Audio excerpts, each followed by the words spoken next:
ድምፃዊ አቤል ብርሃኑ የክርስትና እምነት ተከታይ እንደሆነ ይታወቃል። ከዛ ወደ ፕሮቴስታንት እምነት መቀየሩን ተከትሎ ሳሚዳን በርካታ ትችቶችን አቅርቧል። በዚህ ጉዳይ ማለት ነው። በርካታ ጉዳዮችን ያነሳው እነሱን ዋና ዋናዎቹን ልንገራችሁ። አርቲስቶች ከስኬት በኋላ ወይም ደግሞ ስኬት ላይ ሳይደርሱ ሲቀሩ ሃይማኖታቸውን ይቀይራሉ ሲል ሳሚዳን ገልጿል። ድምፃዊ ሳሚዳን እንደገለጸው ከቅርብ ጊዜ ወዲህ በኢትዮጵያን ኪነጥበብ ዘንድ አንድ የተለመደ ነገር አለ። እሱም የእምነት ለውጥ እና ተያያዥ ጉዳዮች ናቸው ሲል ነው የገለጸው። በተለይ ኦርቶዶክሳውያን የነበሩ ወደ ፕሮቴስታንት እምነት የሚሸጋግሩ አርቲስቶች ቀድሞ የነበሩት የሙዚቃ ህይወታቸው ስኬታማ ወይም ደግሞ በሙዚቃው ላይ ስኬት ሳያስመዘግቡ ሲቀሩ ሃይማኖታቸውን ይቀይራሉ ሲል ነው ሳሚዳን የገለጸው ማለት ነው።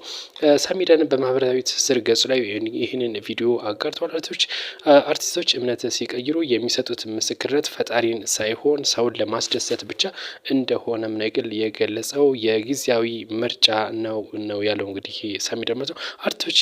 አርቲስቶች እምነታቸውን የሚቀይሩት የሙዚቃ ስኬታቸው ጫፍ ላይ ሳይደርስ ሲቀር ወይም ደግሞ ስኬታማ ሳይሆኑ ሲቀር ይቀይራሉ። ልክ እንደ ገቢ ምንጭ ለማግኘት ሲልም ነው የቀጠለው። ሳሚዳን በማህበረሰቡ ተቀባይነት ለማግኘት ሲባል ብቻ ለአመታት የሰሩበትን ወይም ደግሞ ያገለገሉበትን የኪነ ጥበብ ህይወት ቆሻሻ አድርጎ ማቅረብ እጅግ ይሄ የወረደ አስተሳሰብ ነው፣ መወገዝ አለበትም ሲል ገልጿል። ዘፋኝ ሆንክ ማለት ምርጥ ዘማሪ ትሆናለህ ማለት አይደለም ሲል ነው የገለጸው። ሳሚዳን መዘመር የራሱ የሆነ ጸጋ ያስፈልገዋል ሲል ነው ሳሚዳን ለአቤል ብርሃኑ እንግዲህ ምላሽ የሰጠው።